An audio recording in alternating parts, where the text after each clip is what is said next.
rather dystopian and sad. I think it's better to just be straight up in your reporting. But the thing is, if you're more on the comedic side, like a Crowder or something, yeah, this could be the death knell of your YouTube. He has a gab and stuff like that as well. I mean, it's insane. If I had half the audience of some of these largest level creators, I would be constantly advertising the fact that all of my material is available not just on a private website, but on all sorts of other distributed networks. Not just YouTube. Steven Crowder knows that, well, he's a podcast on YouTube. Well, you're elsewhere as well. That's a revenue source, number one. It's an attention source, number two. They're growing their own native grassroots audiences at this point. They are beginning to buff out as sites, as platforms. There are people who use them that would primarily discover your material there. And that's when tech switches over, by the way, and alt tech becomes more dominant. The smart money is already entering the field. Pretty soon, additional people will be entering alt tech over the course of the next year or two for the first time. It's going to massively explode in growth. That's my prediction. You're crazy if you're not getting your foot in the door. You need a seat. If you're a large creator, get a seat at the table now, because there are only a certain number of seats. There are only a certain number of people who can ever fully compete for time usage. This is the way platforms always work. Cable works this way, radio works this way. I mean, you've got one radio station on you're paying attention to. Once you've chosen that station, that group of people that you're listening to, there's some brand loyalty involved. Get your fucking foot in the door on BitChute and Gab and Minds and Subscribestar and Parler and all of these other sites, DTube and DLive. Get your foot in the door, because if you don't, you're fucked. You're going to be fighting an uphill battle for years to come. You'll be in the same boat that the legacy media will be in, because none of them have accounts on these sites yet for the most part. Jared Holtz, ironically one of the smarter ones, I think he has a BitChute account that he doesn't really advertise that he has, but yeah, it's the way that it goes.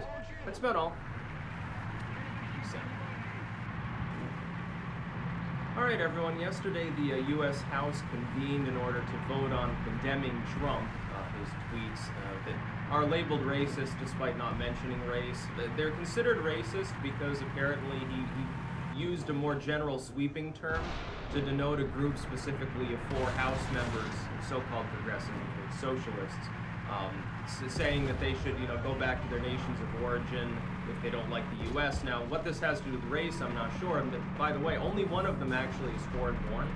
The other 3 were born in the U.S., but I mean, he just used a general term for a group that included one specific individual that moniker would apply to.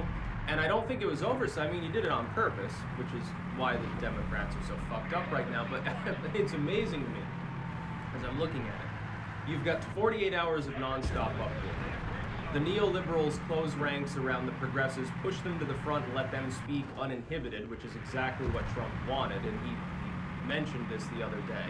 Around 5:30, he tweets out, "Oh yeah, now the Democrats own the far left. Oh, they were trying to silence them and force them back out, but now they're at the forefront of the party again," which is what I said was the purpose initially.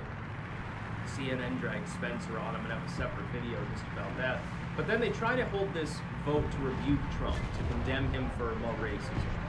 They couldn't even do that. The Democratic Party is so screwed up that there were a bunch of parliamentary problems with even the process of trying to condemn him along party lines in a strictly party line vote that only 4 Republicans joined them on.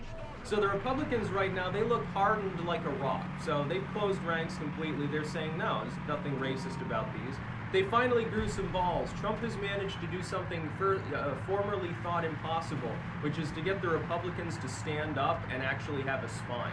Because normally the Republicans are the party of losing gracefully, tactical retreat, apologizing, constantly whenever the left gets too upset because they're afraid, they're cowards. Trump has managed to inject a little bit of courage, I guess, back into the Republicans so that they're willing to stand up and say, no, what he said wasn't racist. Where does he mention race? Has nothing to do with that. By the way, AOC, and Rashida Tlaib, not exactly the same racial characteristics anyway. So I mean, it's like, okay, the race of these 4 women of color, the of color thing is so fucking stupid anyway. Oh, so you're saying, so I don't have any color, in other words, is the intonation. Anyone else who's not white is part of a special club of people that get extra protection, I suppose. It sounds a little bit racist to me, actually, but, there's no such thing as reverse racism. I would agree, by the way, it's just racism, but it can be shown towards whites. So they try to hold this condemnation vote. Fucking Nancy Pelosi breaks decorum. And then Cleaver, actually, who had been heading it, the chair that was presiding over things, because the Speaker of the House isn't the same as the chair for the purposes of this vote. So Cleaver, he gets into a huddle with the other Democrats, and he's like, well, we're gonna, let's have some decorum going forward.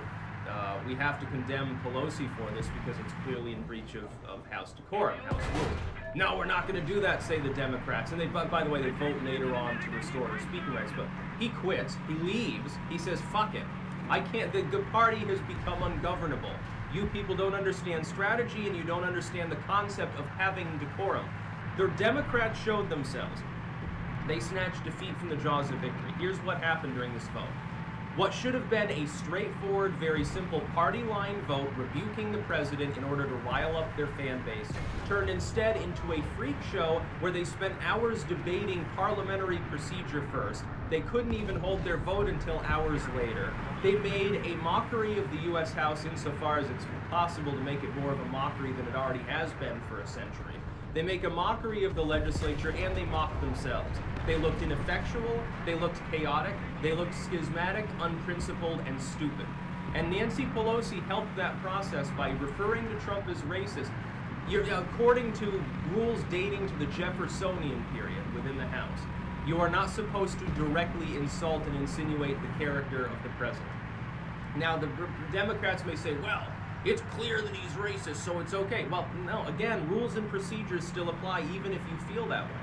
And the fact is that the House having a strictly party-line partisan vote to condemn him as a racist for his tweets doesn't mean anything. They're not passing a law saying for legal purposes Trump will be referred to henceforth as a white supremacist.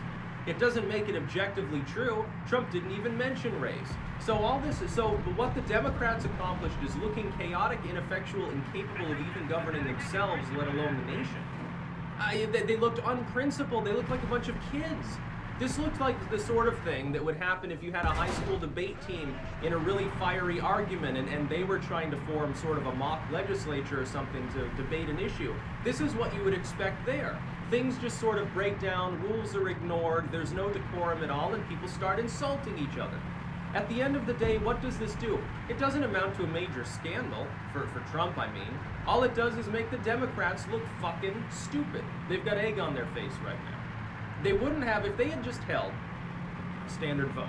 Pelosi she'd be calm, all these people would just say, okay, we're gonna hold a vote. By the way, not a single Republican voted to allow debate on the issue. Strictly partisan. 4 Republicans cross over to vote with the Democrats to join in the condemnation. It's like, yeah, there are never Trumpers in the legislature. Wow. 4 Republicans, they wanted a lot more than 4, trust me. They wanted Pelosi urged a unanimous vote, and it's like, yes, it's really going to happen. The Republicans are crazy enough to back down at this particular time. No, they're rallying around Trump because they see his fucking strategy. He's probably let some of them in on the joke, too. Lindsey Graham and all of these other people, they know that Trump did this for publicity. He wants all eyes on the far left of the party, and he even got a bonus. I don't even think that he expected this to happen. I don't think even Trump, cognizant of as though he is of politics and strategy and 40 chess and all that stuff, I don't even think he expected them to implode at the House level once they tried to condemn it. The idea that Pelosi, I mean, it doesn't even make sense when you really think about it. It's a straightforward thing. Dems control the House. It's a simple, straightforward, partisan vote.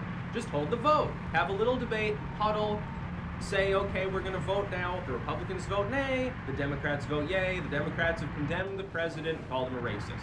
At the end of the day, nothing really changes, but it's a symbolic sort of thing. They're condemning it. They can't even do that. You control the House by how many seats? How many seats is the Dem majority in the House, and you can't even hold that kind of vote? Without the chair leaves. He says, fuck it. He says, okay, if we can't even have the parliamentary procedure going forward, if this is going to devolve into a college frat boy sort of legislative thing, I'm out.